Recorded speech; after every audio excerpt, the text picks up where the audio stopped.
लीजिए सुनिए विश्वंभरनाथ शर्मा कौशिक की लिखी कहानी प्रतिशोध। मेरी यानी समीर गोस्वामी की आवाज में। रात के 8 बज चुके हैं। हिंदू होटल में काफी चहल पहल है। होटल के कर्मचारी भिन्न भिन्न मेजों पर बैठे हुए ग्राहकों की आज्ञा पालन में व्यस्त हैं। एक ओर कैबिनेट ग्रामोफोन रखा है और उससे सुरीली तान निकल रही है। इसी समय एक व्यक्ति होटल में आया। ये व्यक्ति सूट बूट से लैस था, परंतु सिर पर हैट की जगह साफा बांधे था। इसके मुख पर घनी दाढ़ी थी। ये व्यक्ति आंखों पर नीले रंग का चश्मा चढ़ाए हुए था। रात के समय और सर्दी की ऋतु में इसे नीले रंग का चश्मा लगाए देखकर कुछ कौतूहल हुआ। लोगों ने इसे जरा गौर से देखा। ये व्यक्ति सीधा एक कोने में अलग रखी हुई मेज की ओर गया। ये मेज पूर्णतया खाली थी। नवागंतुक इसी मेज के पास बैठ गया और मेज पर रखी हुई उस दिन की भोजन सामग्री का कार्ड देखने लगा। कुछ देर तक कार्ड देखने के पश्चात उसने पुकारा, बॉय। हुजूर कहकर एक सेवक सामने आया। देखो, एक प्लेट आलू की टिकिया, 4 टोस्ट और एक प्याला चाय। और कुछ? सेवक ने पूछा। और कुछ नहीं। सेवक रात के समय टोस्ट और चाय की फरमाइश पर कुछ विस्मय करता हुआ चला गया। इधर नवागंतुक कोने में बैठा हुआ प्रत्येक आने जाने वाले को ध्यानपूर्वक देख रहा था। थोड़ी देर में सेवक सब चीजें ले आया और मेज पर रखकर चला गया। नवागंतुक प्रस्तुत चीजें खाने पीने लगा, परंतु उसके चंचल नेत्र चारों ओर घूम घूम कर प्रत्येक व्यक्ति को देख रहे थे। उस व्यक्ति ने उक्त चीजें समाप्त करने में आध घंटे से अधिक लगाया। उसके भोजन करने के ढंग से स्पष्ट हो रहा था कि उसका मुख्य उद्देश्य होटल में समय काटना है। जब सब चीजें समाप्त हो गईं, तो उस व्यक्ति ने रूमाल से हाथ मुंह पोंछकर अपनी जेब से सिगरेट केस निकाला और सिगरेट पीने लगा। कुछ क्षणों पश्चात सेवक ने आकर पूछा, और कुछ लाऊं? वो व्यक्ति बोला, हां, बिल लाओ। सेवक प्लेटें लेकर चला गया।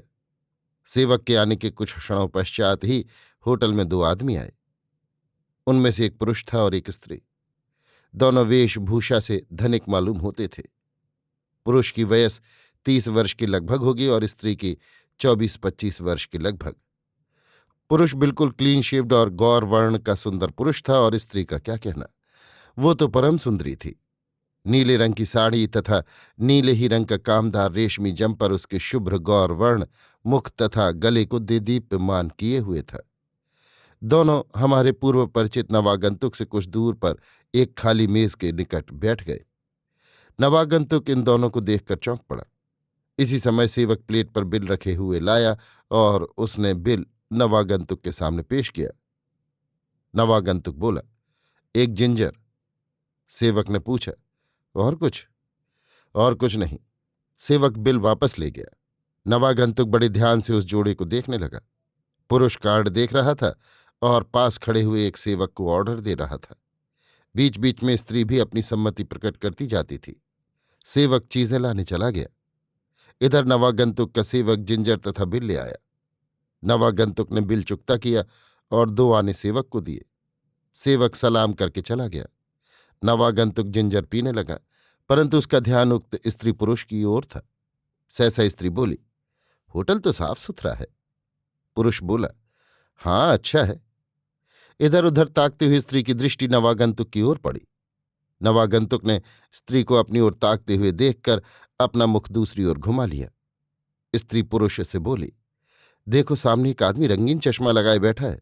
रात में रंगीन चश्मा। इतना कहकर स्त्री ने मृदुहास किया। पुरुष नवागंतुक को देखकर बोला, आंखें खराब होंगी, इसलिए रंगीन चश्मा लगाए है। चाहे जो हो, परंतु इस समय ये चश्मा कितना भद्दा मालूम हो रहा है, स्त्री ने कहा। और काली दाढ़ी के साथ होने से और भी खराब मालूम होता है। इसी समय सेवक उनकी भोजन सामग्री ले आया। दोनों ने खाना आरंभ किया। नवागंतुक पुनः इन दोनों की ओर दृष्टि जमाकर धीरे धीरे जिंजर पीने लगा। 20 मिनट में दोनों ने भोजन समाप्त किया। तब तक नवागंतुक भी जिंजर चाटता रहा। भोजन समाप्त करके पुरुष ने बिल अदा किया और एक सिगरेट सुलगाई। तत्पश्चात वो स्त्री सहित उठकर चल दिया। इधर नवागंतुक भी उठकर रूमाल से मुंह पोंछता हुआ उनके पीछे पीछे चला। दूसरे दिन 8:15 रात को वही नवागंतुक फिर उक्त होटल में पहुंचा और उसी मेज के निकट आकर बैठ गया। सेवक के आने पर उसने पुनः आलू की टिकियां, टोस्ट और चाय का ऑर्डर दिया। नवागंतुक के आने के 15 मिनट पश्चात ही उक्त जोड़ा भी आया और इस बार नवागंतुक के इतने समीप बैठा कि यद्यपि दोनों बहुत धीमे स्वर में बातें कर रहे थे, परंतु फिर भी उनकी बातें नवागंतुक को स्पष्ट सुनाई दे रही थीं। स्त्री कह रही थी, जब तक यहां रहेंगे तब तक शाम का भोजन यहीं किया करेंगे। यहां भोजन स्वच्छ और स्वादिष्ट बनता है, इसीलिए तो मैंने इस होटल को पसंद किया, अन्यथा यहां अनेक होटल हैं। हिंदू होटल? स्त्री ने पूछा। हाँ, हिंदू होटल। उनका नाम हिंदू होटल नहीं है, हिंदू होटल तो इसी का नाम है, पर अन्य कई होटल भी केवल हिंदुओं के लिए ही हैं। हाँ, उनके नाम दूसरे दूसरे हैं। होटल की प्रथा बड़ी अच्छी है, इनसे परदेशियों को बड़ा आराम मिलता है। बेशक होटल न होते तो हम लोगों को हलवाइयों की पूरियां खानी पड़ती। अरे राम, मैं तो यदि 2 दिन लगातार पूरियां खाऊं तो बीमार पड़ जाऊं। तुम ही क्यों, मैं भी तो नहीं खा सकता। और मेरा ख्याल ये है कि ऐसे आदमी बहुत ही थोड़े होंगे जो कई दिन तक केवल बाजार की पूरियां खाकर स्वस्थ रह सके। इसी समय उनका भोजन आ गया और वे दोनों भोजन करने लगे। आध घंटे पश्चात उक्त दोनों प्राणी चले गए, परंतु आज नवागंतुक उनके पीछे न जाकर वहीं बैठा रहा। सेवक उसका बिल लाया। बिल चुकाकर उसने सेवक से पूछा, मैनेजर साहब कहाँ हैं? दफ्तर में है। क्यों, क्या कोई शिकायत है? नहीं, शिकायत कुछ नहीं, उनसे कुछ बातें करनी है। तो दफ्तर में चलिए। नवागंतुक उठ खड़ा हुआ और सेवक के पीछे पीछे चला। दफ्तर के द्वार पर पहुंचकर सेवक ने कहा, आप ठहरिए, मैं पहले पूछ लूं। ये कहकर सेवक भीतर चला गया और कुछ क्षणों के पश्चात वापस आकर बोला, जाइए। नवागंतुक ने दफ्तर में प्रवेश किया। मैनेजर ने एक कुर्सी की ओर इशारा करके कहा, बैठिए। नवागंतुक कुर्सी पर बैठकर बोला, इस होटल के मालिक आप ही हैं? जी हाँ, फरमाइए। आप ये होटल बेचेंगे? मैनेजर ऐसा प्रश्न सुनने के लिए बिल्कुल प्रस्तुत न था। वो कुछ क्षणों के लिए अवाक होकर नवागंतुक का मुंह ताकने लगा। नवागंतुक मैनेजर का भाव समझकर बोला, क्यों, आपको आश्चर्य क्यों हुआ? मैनेजर संभल कर व्यंग्यपूर्वक बोला, मुझे जरा भी आश्चर्य नहीं हुआ। मैं केवल ये सोच रहा था कि आप में ये होटल खरीदने की सामर्थ्य भी है या नहीं। यदि सामर्थ्य न होती तो मैं ऐसा प्रश्न ही न करता। क्या हुआ, लोग बहुत सी बातें सामर्थ्य के बाहर करने का प्रयत्न करते हैं। मैं उन लोगों में नहीं हूं, ये विश्वास रखिए। बड़ी खुशी की बात है। हाँ, तो अब बताइए, यदि आप बेचें तो मैं खरीदने को तैयार हूं। मैनेजर मुस्कुराकर बोला, इस होटल के मूल्य का अनुमान शायद आपने नहीं लगाया। मुझे अनुमान लगाने की क्या आवश्यकता है? आप जो कहेंगे वही मूल्य होगा। अब मैनेजर अपने आश्चर्य को न छिपा सका। वो बोला, आप बड़े विचित्र आदमी जान पड़ते हैं। आप होटल लेकर क्या करेंगे? इससे आपको क्या मतलब? मैं कुछ भी करूं, आपको जब कीमत मिल जाएगी तब आपकी बला से। मैं इसे कायम रखूं या इसमें आग लगा दूं? ऐसी बात है। मैनेजर विचार सागर में गोते खाते हुए बोला, हां, ऐसी ही बात है। आप कीमत नहीं दे सकेंगे?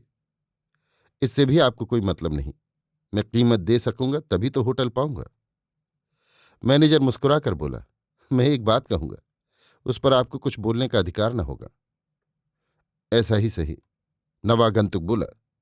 मैनेजर ने गंभीरतापूर्वक कहा, 20,000। नवागंतुक बोला, 20,000? इतना अंधेर, जबकि होटल की इमारत किराए की है।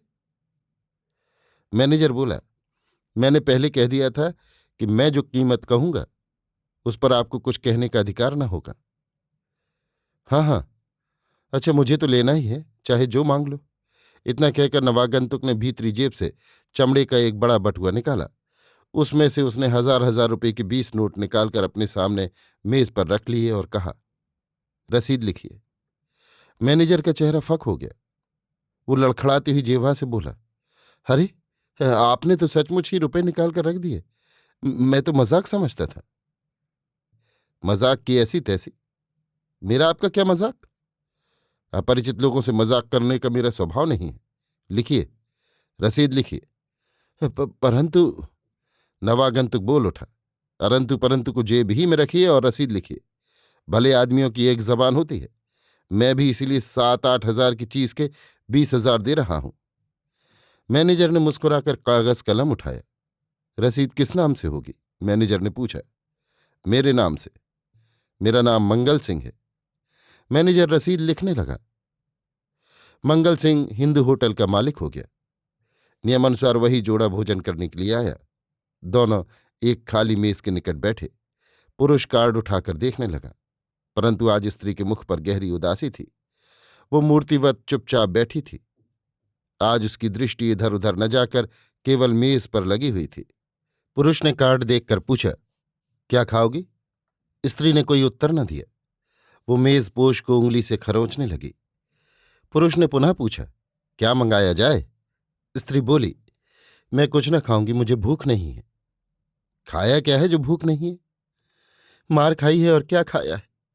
स्त्री नेत्रों में आंसू भरकर बोली, वो तो तुम्हारे भाग्य में लिखा है, मैं मजबूर हूं। मुझे मेरे घर पहुंचा दो। मेरे भाग्य में जो बदा होगा वो होगा। मैं क्यों पहुंचा दूं? तुम्हारी इच्छा हो तो स्वयं चली जाओ। लाने के लिए तुम थे और चली मैं अपने आप जाऊं। पुरुष कुछ कहने ही वाला था कि उसने देखा कि लोगों का ध्यान उसकी ओर लगा हुआ है। ये देखकर उसने पुकारा, बॉय, हुजूर, कहकर एक सेवक सामने आ खड़ा हुआ। पुरुष ने 3-4 चीजों का नाम बताकर कहा, जल्दी लाओ। बॉय सीधा मैनेजर के दफ्तर में पहुंचा। मैनेजर की कुर्सी पर मंगल सिंह बैठा था।